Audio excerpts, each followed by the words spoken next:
Good morning, Albuquerque Center for Spiritual Living. Welcome to our virtual sanctuary.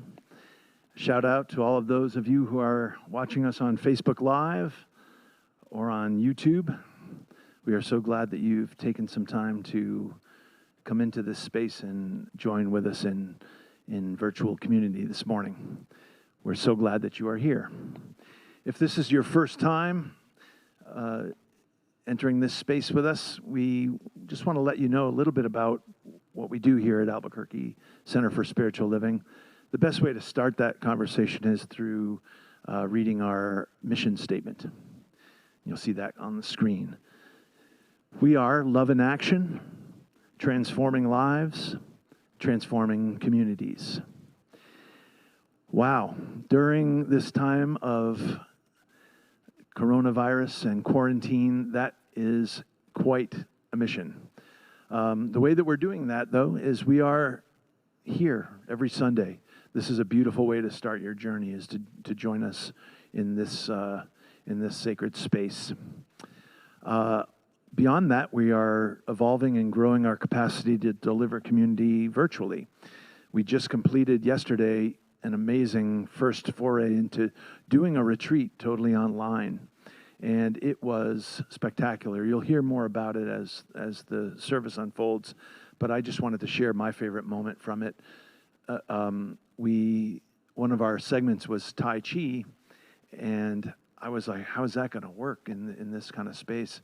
And all of a sudden I look up and there are close to 40 of us in little boxes on my screen, all moving together in the same beautiful way, thanks to our practitioner and Tai Chi master, Krista Keller. It was a beautiful thing. So we're doing that kind of thing in order to open up ways to stay connected. We've also moved all of our classes into the virtual space. And we do a thing here called spirit groups. And you'll hear more about that when I wrap up the service later, about how you can get involved in spirit groups. So today's service is all about the holy whole. We're wrapping up a month-long study on a concept called carencia, which loosely translated means safe space. How do we create safe space? What does safety mean in these times and in your life in particular? And how do you authentically cultivate a sense of carencia? So that's the exploration today. We are so glad you're here. Utilize the chat feed to connect with each other, and we'll be giving you some questions to ponder throughout the service. Jump on the chat and let us know your feelings about that. We're so glad you're here. I'm going to kick off the service with a little candle lighting. Every week we light a candle in order to bring focus to a group or to some aspect of our spiritual journey together. Today, I wanted to light it for all of you.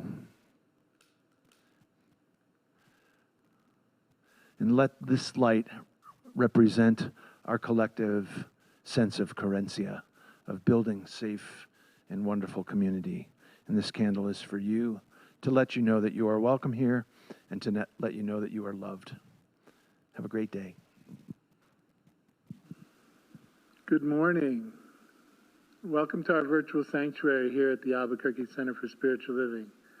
My name is Paul Cuffey, and I'm a practitioner here. It is my distinct honor and profound pleasure to be sharing this time with you here right now. It is with deep gratitude that I say hello, I say welcome, and I ask you to join me in prayer. Just breathe into this moment with me and know that Spirit is here breathing us in, even as we are breathing Spirit in.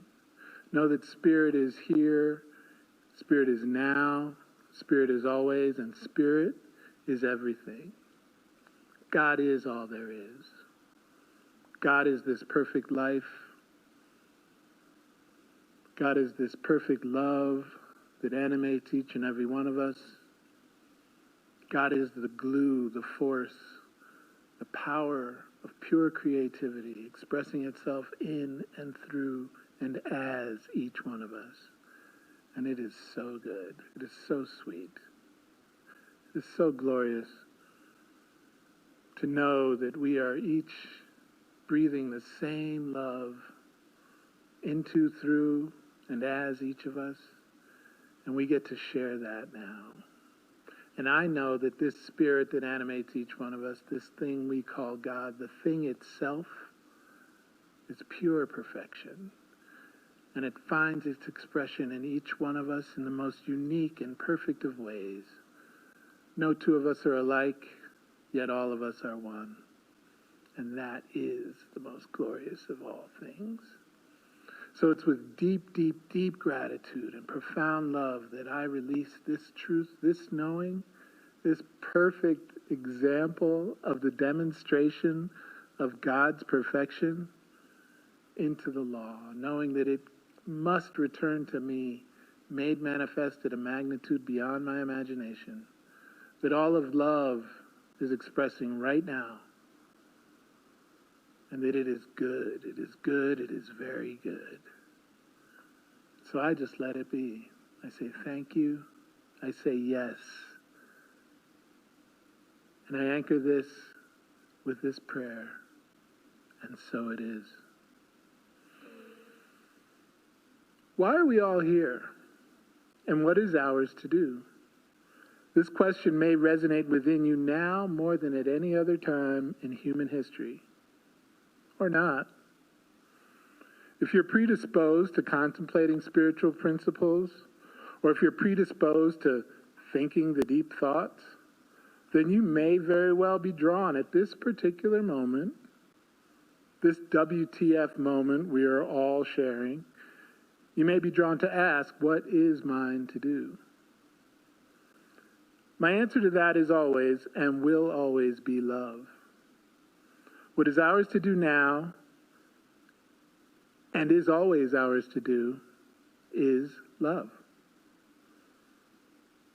To love each other, to see no other, to recognize our sisters, and to welcome our brother here, there, and everywhere we may be.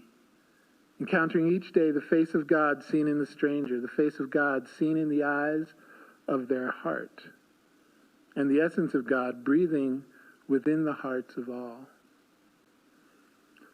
Love is that force that holds the universe together, even as love is the force that creates the universe. Each and every one of us is of that love. We are that love. That love has created each of us in order to experience itself in each of us, as each of us, through each of us. I'm going to leave you with the words of Howard Thurman before we go into meditation. Please consider them as deeply as you see fit and know this: we are all new here.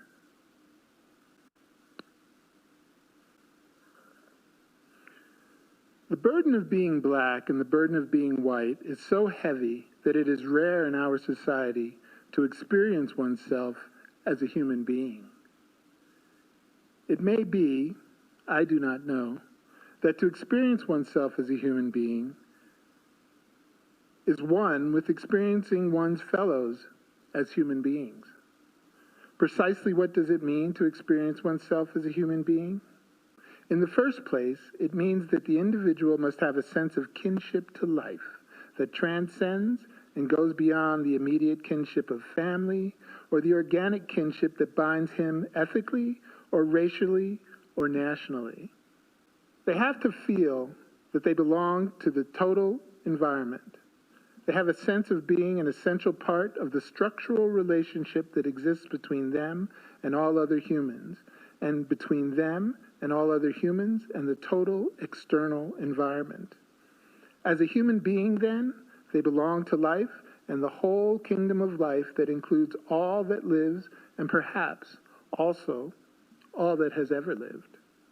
In other words, they see themselves as a part of a continuing, breathing, living existence. To be a human being, then, is to be essentially alive in a living world. To be essentially alive in a living world. To feel a kinship with all that is living and perhaps all that has ever lived. Join me now as we go within. Find yourself in a place of comfort. Close your eyes if you see fit. And know with me that the love that is within you is the connection with all of life.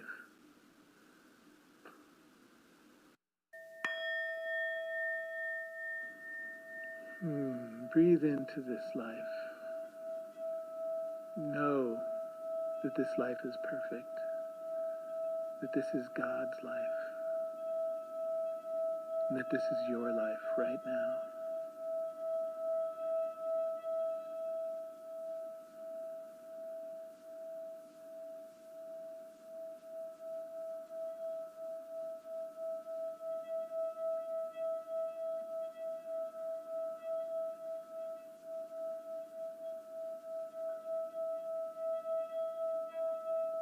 Listen closely.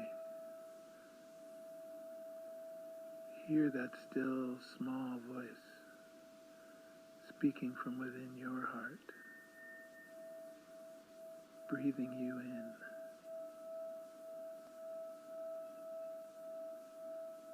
breathing you out.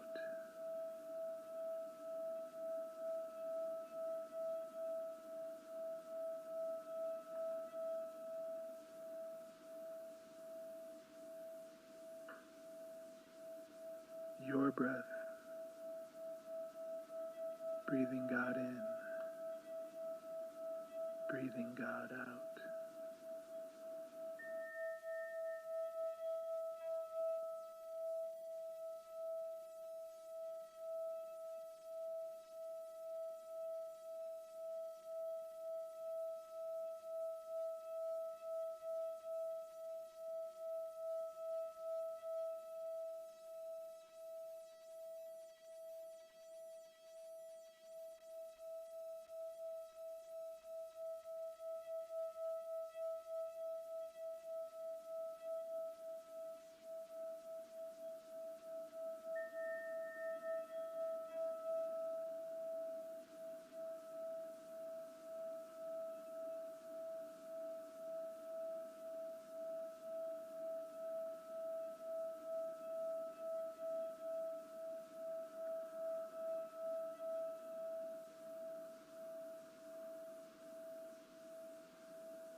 Endeavor this day to know that God is you, and that you are God, and that all whom you may encounter are God visiting God,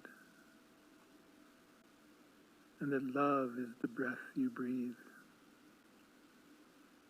just as love breathes you. And so it is.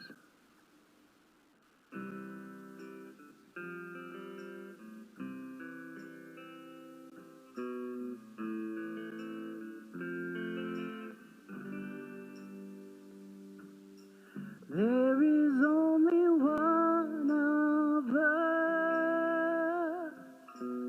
In your eyes it's me I see. There is only one of us. You are my reflection. There is only one. There is only one of us. In your eyes it's me I see. There is only one of us. You are my reflection. There is only one. There is only one of us. In your eyes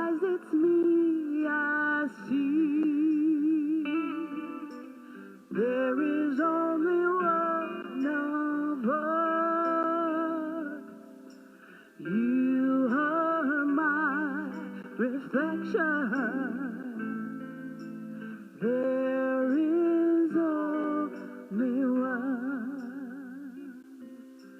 You are my reflection. There is only one. You are my reflection. There is only one.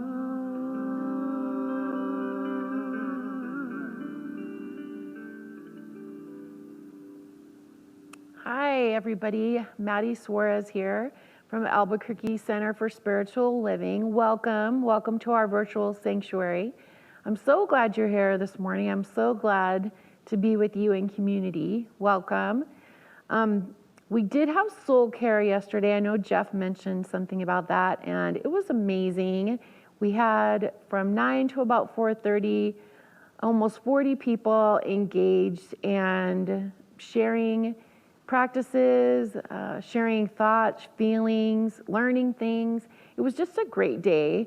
So I'm really glad if you got to attend, and if you didn't, the next one we have, hopefully soon coming up, we'll let you know about, and you can join us. It was something else. So it was an amazing experience. I had a great time. So thank you if you attended.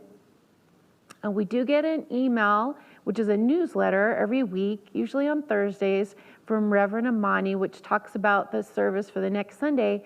And she asked 2 questions that she'd like us to ponder for the service. So I'm going to go ahead and read the first one to you and tell you what I think about it. So the first one is, by widening your view, where are new places in your life that you may find Corencia?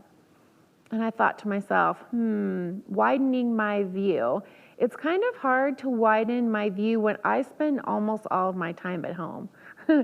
So that was a little bit of a challenge to me. And I thought, how do I widen my view? And what comes to mind is that I talk a lot to my neighbor, my next door neighbor over the fence. Her and I share a lot of feelings about what's going on. We talk about our experiences, and we're just basically a person nearby, because generally we both live alone. So we get to interact with each other over the fence and know that we're not alone and that we have somebody to share something with. So that's what comes to mind with that question when I think about it. The second question is, what are ways you could expand your sense of Corencia and offer it to others? And remember, Corencia, for me anyway, is like a safe space. That's the way I think about it. So in that question, what comes to mind is, I want to be a safe place for people to come to. Not necessarily physically come to, although I've done that a couple times, but even just that person on the phone, that person who is there to listen, no matter what's going on. I mean, we have a lot of stuff that's going on in the world that can be very challenging. And sometimes people need to just vent or share their feelings. And so what I provide, or how I expand my sense of Corencia, is, and to offer that to others, is offer an ear, offer to listen, just to be there, just to be someone that can hear them. And I think during this time, it's just any time really, an important thing to offer to others. So that's what came to mind with that one. If you have any ideas about those questions or feelings or what you do, please put them in the chat. We'd love to hear from you. We want to know what those things mean to you and how you're experiencing Corencia in your life. So put them in the chat, let us know your thoughts so that we can share them with our greater community. Thank you. We also want to let you know we're partnering with Circles USA. Circles USA is an amazing group that goal is to end poverty. Actually, Scott Miller is a member of our very own congregation here. He's a great guy. I'm on a couple of committees with him. And so he's bringing Circles USA to us here at the center. And I actually have a video I'd love for you to see. So take a look. Before I found Circles, I didn't know what a community was. I didn't know how to find resources to get out and meet new people and know that I am somebody else besides somebody staying in the government home. If Circles was not here, my life would probably be one of disdain and quite sadness, frustration, poverty. I was in an unhealthy relationship, very isolated, depressed, and I was not employed. Often when you're in poverty, you're discounted and ignored, and you don't have a voice. I had opportunities and I missed them, and I had choices and I chose wrong, but that does not dictate who you are destined to be. Just because you make mistakes, everybody has a chance every single day that they wake up to change. I believe that our system in the country as a whole, as far as welfare is concerned, has been broken for a very long time. Transitional housing is not transitional. People come in, they stay, and they never leave. I mean, I've worked with families in housing projects that have stayed there for generations. The mother stayed there, the kids grew up, and now the children live there. Never looking to get out because they don't believe it. One of the most intriguing things about Circles is because if individuals are always around like-minded individuals, then you have nothing to strive for. No one can give you different experiences. And what the Circles model does is give us allies from different income levels who've had wonderful experiences, broader vocabularies, and you begin to pair them with individuals who haven't had these experiences. So they're learning new things, and it is absolutely amazing to watch their lives transform, their minds open up, and it's really a shift in thinking. It's always fun to explain what Circles is to people who aren't in Circles, because the term circle leader just seems so weird, but it's really, really accurate. The leader is the person who is changing their own lives, because they have to lead the process. I'm not here to do it for them. Matter of fact, I'm not doing anything for them. I'm not giving them anything. The leader is the person who has applied for the program, been accepted the program, and is working the program to change their own lives. And the fun part for me is I get to be a part of that process. I get to be there and see them change their own lives. When you're in poverty, it's a punitive system. If you don't do this, you won't get that. If you don't jump through this hoop, we won't help you with that. Even the term circle leader, it gives you a sense of empowerment in realizing that I am the leader of my life. I control where it goes. I don't have to submit to other people's goals. I have dreams, I have goals, and Circles helped me to realize that I can prioritize myself and do whatever it is that I choose to do. We work really hard at helping our community to understand the real complexities of poverty and how it's not quite as simple as go get a job or learn better soft skills or get a budget, that there's a real complexity to poverty, and in one sense we're all responsible for making a better community by making better families, and we can do that. Circles gave me the tools to transform my life, and my children saw that. So I no longer wake up with, oh, I can't do, this is so rough. I wake up with I can, and I am, and I'm doing, and it's good. We now have people who aren't victims in their own lives. The circle leaders no longer feel like circumstances happen to them and they have to accept it. Now I see people who in the past never believed they could do anything on their own, and they're out there changing not only their lives, but the community. It's amazing. It just is. With Circles, it is a community experience. It's all the volunteers and all of the staff working together. And the circle leaders are the ones that inspire me the most because they are so committed, so goal-oriented. They have a focus and they have a purpose. And each day when I find out another success story, I'm just so excited because I'm going, this is what it's all about. This is Circles. Wow, that was amazing. I really love that video. It inspires me, it makes me motivated, and I'm excited that we're partnering with Circles USA. And I'll let you know as the weeks go by how that's going to unfold. So thanks, Scott Miller. Anyway, we thank you. We thank you for all the donations that you've given us and all the things that we're doing here and that we plan to do in the future, and all the ways we're helping the community, it's all because of you and your donation. So thank you so much for everything that you've given. It means everything to us. And ending poverty in Albuquerque is our goal. And so anything that you give to help us on that journey is just so wonderful, and we're so grateful for it. So thank you. If you'd like to give, you can do it a couple different ways. We have text to give, and you can dial the number on the screen.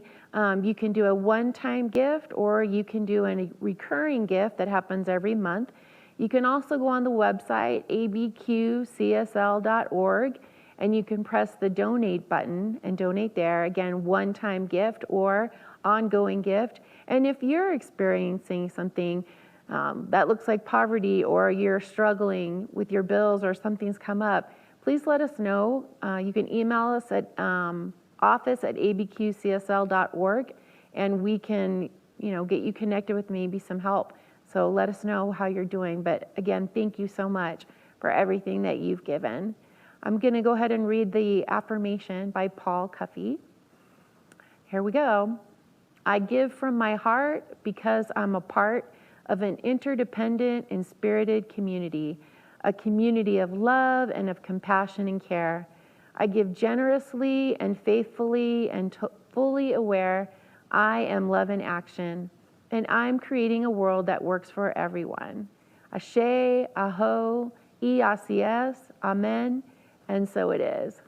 Thank you.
Hello, beloveds. We are wrapping up our series on Carentia, and I just want to go over again the definitions of what that means. We talked last time about it being the space that allows for our absolute and total authenticity. We've talked about the space in the bull ring that the wounded bull finds, where it knows that it is safe and strong, where it gathers its resources for the next move. We've talked about it being that place of sanctuary and haven for ourselves and for others. And we've talked about it being that place of knowing exactly who we are and being able to speak our deeply held beliefs. And as we wrap up this series, I want us to consider the idea that travels through all the world's traditions and philosophies, this idea that there is an omnipresent good. That God is omnipresent. And it's definitely one of the key principles in science of mind, the teaching here at the Albuquerque Center for Spiritual Living. And this idea of omnipresence, and omnipresent means present everywhere, all the time. And so when we think about all the things we've understood over this series, over the last month, about Carentia, that it is all about being connected and grounded into the very ground of God itself. And that when we locate ourselves in that place, we are completely aligned with and resourced by the One. And if the One is omnipresent, then our ability to access that space of Carentia must be possible anywhere, all the time, because God is omnipresent.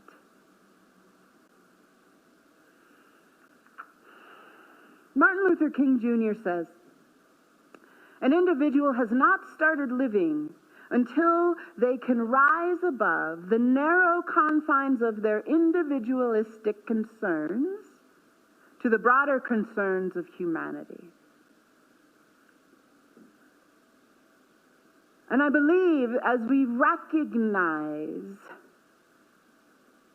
the omnipresence of Carentia, as we recognize that Spirit is present everywhere, all the time, then that must mean the Carentia that I find myself in gets to be the very same Carentia that you find yourself in, and you find yourself in, and that everyone has access to, all the time, everywhere. Which means to me, this idea that Martin Luther King Jr. spoke of, that we aren't living yet until we widen our concern beyond our own individual concerns. I was sure that I might have just started something on fire, but we're good. Because Carentia, all around, right here, right now. What I know that I know that I know that I know that I know. When you locate yourself in the ground of God, you cannot be unaware that that ground is the very ground that all of life is standing on, living through as. Which means if I am standing on the ground of God, I have to care about that very ground. I have to care about every single piece of life that is sharing that with me. And that there is no other possibility when you become aware and conscious of who and what you are and become an embodiment of that truth, which is what Carentia allows us to do, you will automatically, naturally be moved to grow your concern to include all of life. You will no longer allow fear to limit what you are willing to care about. You will no longer let lack and fear of lack have you hoard and hoard because you are so worried that someone else might get yours? When you are standing on the ground of God, when you are located in your divine nature, you know better, which means you do better. And like Martin Luther King Jr. said, it means that naturally, without effort, standing in that place of holiness, you include the whole of life itself. There is no other possibility.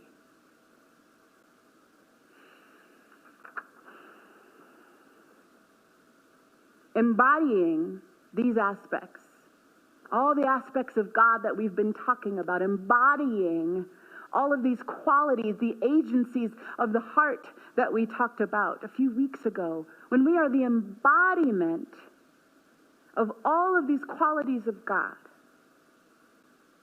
we invoke the common rhythm between living things, which we then feel is a bond of relationship, louder, stronger, deeper, and more far-reaching than our singular feelings. So let me break that down. When we don't just theorize about this ground of God that we've defined now Karentia as, it's not just an idea, it's not just some cute words, some really lovely words, but when we define Karentia as the ground of God, and we find ourselves there, and we locate ourselves there, and we give ourselves the experience of what it is like to know who we are, authentically allowing ourselves to be who we are. When we are in that space of truth, and we are the embodiment of wholeness, of our own wholeness, we then get in sync with the whole of life. The micro that I am syncs up with the micro that you are. And we find ourselves in this holy wholeness, which is actually always there, ever available, all the time. And I love that it's in this rhythm of connectedness, this rhythm of life by being in sync with each other because we are the embodiment of what is true.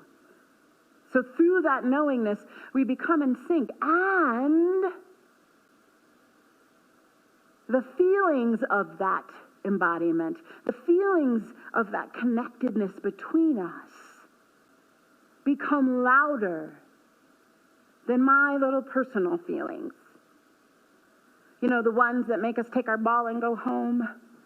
The ones that make me point a finger at you and tell you you are wrong and broken, stupid. And how could you possibly believe that? How could you vote that way? How could you blah, blah, blah, blah? But when I am in the embodiment of the very qualities of God, like trust and courage and faith and listening and strength and safety, all the things we've been talking about this month. When I choose to embody those qualities, all of my small fears, all of my misunderstandings that have created my hurt feelings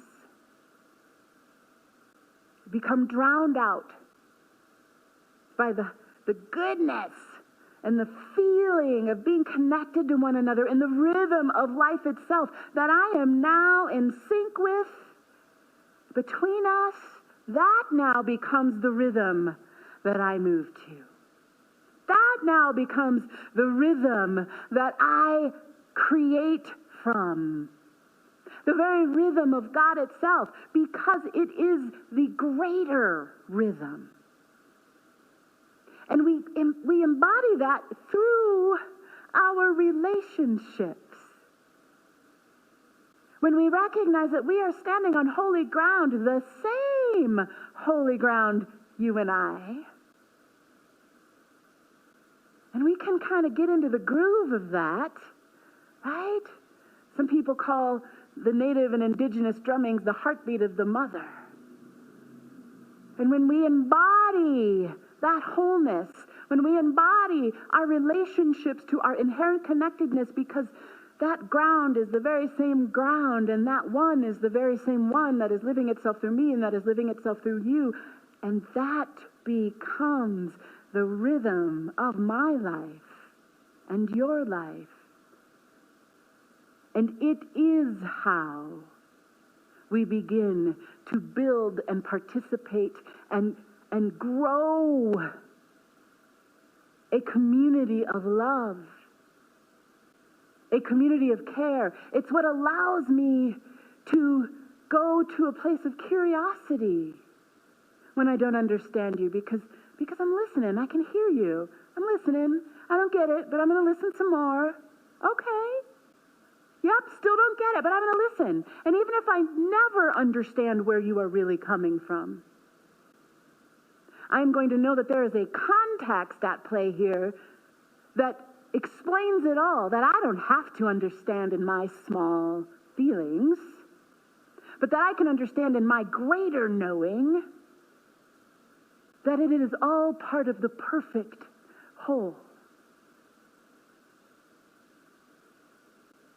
That's how good it gets to get. Just by simply choosing first to practice locating yourself in that space of Karentia. And allowing the work that you do there to grow in you so deeply, to take up space in your being so fully that you become the embodiment of that truth, of that knowing, in such an authentic, unique way that you find yourself grooving with all of life. You find yourself finding that perfect pace and being able to flow in all kinds of circumstances and conversations and all kinds of spaces that may appear like conflict, that may appear like chaos, that may appear like separation through social distancing. But you know better when you are grounded on the ground of God and connected to the very rhythm of life that is moving through all of these circumstances. And you're able to see past it because you are looking through your God eyes, embodying those qualities and characteristics of the one.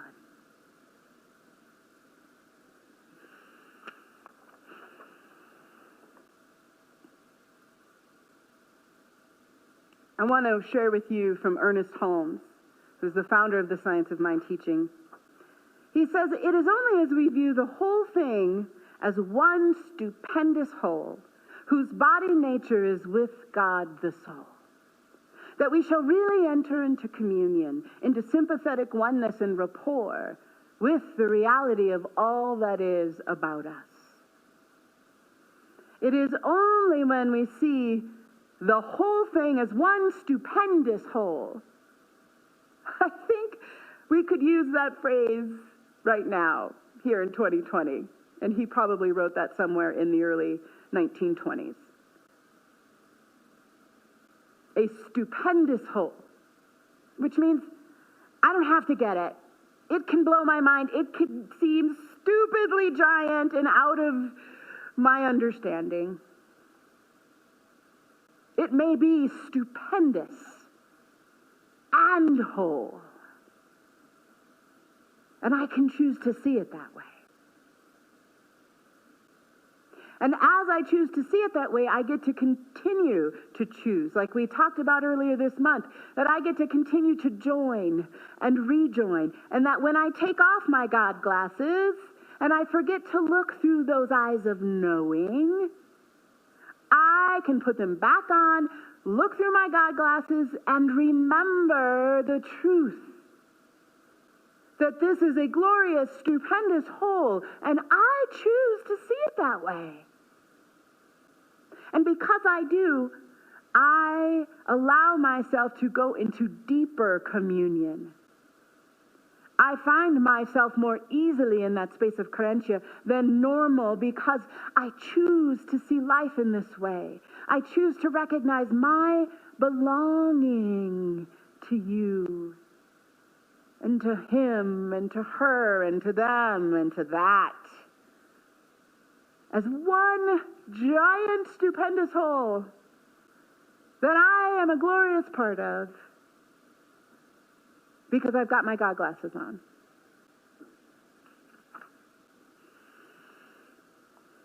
I'm going to share with you one of my favorite quotes of the week. I have been deep in my Howard Thurman studies. If you don't know who Howard Thurman is, look him up, Google him, read all the things. But he said, love always sees more than is in evidence at any moment of viewing. Oh, so good! Love always sees more than in any evidence of viewing. Which means that if we are looking at life and we are seeing only chaos and hurt and suffering and the falling apart of civilization itself, and we allow ourselves to be inspired by that, moved by that chaos and fear and suffering, then we are not standing on the ground of God. And we surely are not looking through love's gaze. Love always sees beyond what seems to be evident. Love can always see the stupendous whole. And love always knows what to do in that.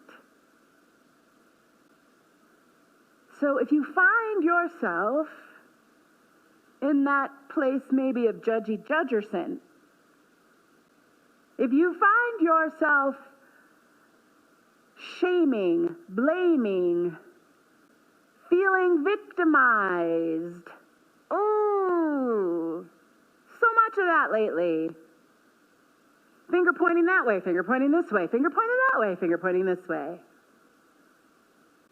When you find yourself in those moments, and we will, it is part of the road.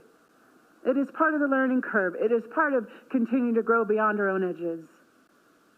So no need to get caught up in a moment of judgy judgerson and then judge yourself for being a judgy judgerson. Like, that's an endless loop. Don't do that. Please don't do that. But when you do, I invite you to put it down. Just put it down. Stop yourself in your tracks. As soon as you feel yourself, if you feel your shoulders rising up, if you feel the fingers beginning to point, if you feel the woe is me, and everybody hates me and I'm going to go eat worms, any of that, stop it in its tracks. And remember to put on your God glasses. Remember to locate yourself on the ground of spirit itself, in your carentia. And see with love's gaze. So that's your homework this week. Your homework this week is when you find yourself in those moments. And I'm going to include not just judgy judgerson for everybody else, but judgy judgerson for yourself. When you find yourself in those moments, I want you to pause. And again, you can be moving and pause. I can be moving, I can be doing all the things, and I can be having an inner pause, a remembering to breathe and embody the ground I stand on. So that's the work. When you're in the moment of judgy judgerson, when you're in the moment of victimization and blame and all the things, You're going to pause. You're going to breathe, and you're going to embody the very ground you stand on, knowing through the gaze of love that this moment, even this moment, with whatever behavior, with whatever is happening, whatever is in your face, is part of the stupendous whole. And you get to see beyond the circumstance with the gaze of love. Looking and looking and looking until you find it. The perfection that is trying to reveal itself in that moment. And so to close today, I'm so excited to share with you a little prayer from Howard Thurman. And before I share Howard's prayer, Reverend Thurman's prayer, write it in the comment feed that you are committing right here and right now to put down the judgments. That you are committing right here and right now to stop judging yourself, to allow that finger to stop pointing in either direction, and to look through the gaze of love. And then join me in prayer with Reverend Howard Thurman. No created thing, no single unit of life can be the source of such fullness and completeness. For in the experience itself, one is caught and held by something so much more than they ever think they can be. They think they can be, but that there is but one word by which the meaning can be encompassed. The very fullness and completeness and wholeness of life, and this word is God. Hence the psalmist says that as long as the love of God shines on us undimmed, not only may no darkness obscure, but also may we find our way to other hearts at a point in them beyond all weakness and all strength, beyond all that is good and beyond all that is evil. There is no thing outside ourselves, no circumstance, no condition, no vicissitude that can ultimately separate us from the love of God and from the love of each other. And we pour out our gratitude to God that this is so. And so it is.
So earlier I lit this candle as a representation of wholeness for each one of you.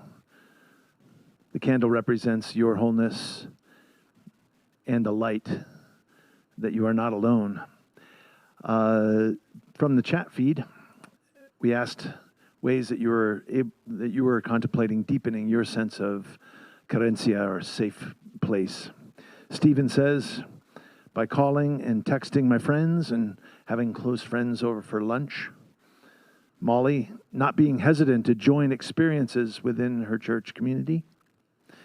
Brenda, staying in contact with friends and family, reaching out gets me out of my head. And what I have to say is being willing to learn and try new ways of staying connected. We're in unprecedented times and it's difficult, but it is possible. We're demonstrating that through this service. Stay connected with people that you meet through Facebook.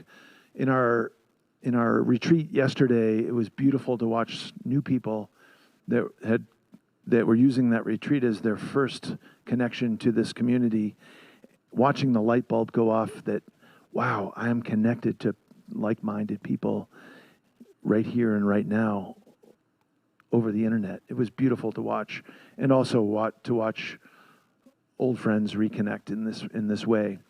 We are going to be doing that all fall.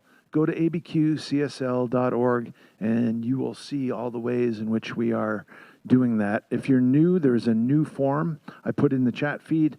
It's also in the Facebook Live description to the right of your screen, and also it's online. So go, and if you're new to us, we'd like to hear from you. Fill out a digital contact form and we'll call you back and find out how we can become connected.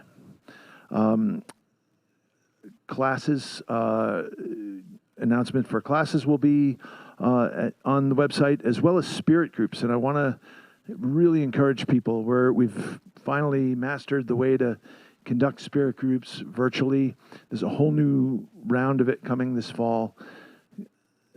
Sign up for the newsletter and get on the website to stay connected. And spirit groups is a beautiful way to do that. Okay, so, and also after we do the affirmation together, there'll be some announcements that are on your screen that are ways for you to understand too what's happening. So today we close this beautiful month of Carencia and today in studying wholeness. And we close with this affirmation by Paul Cuffey. Love is my refuge. Love is my religion. In love, I know freedom. Have a beautiful week, and we'll see you next week.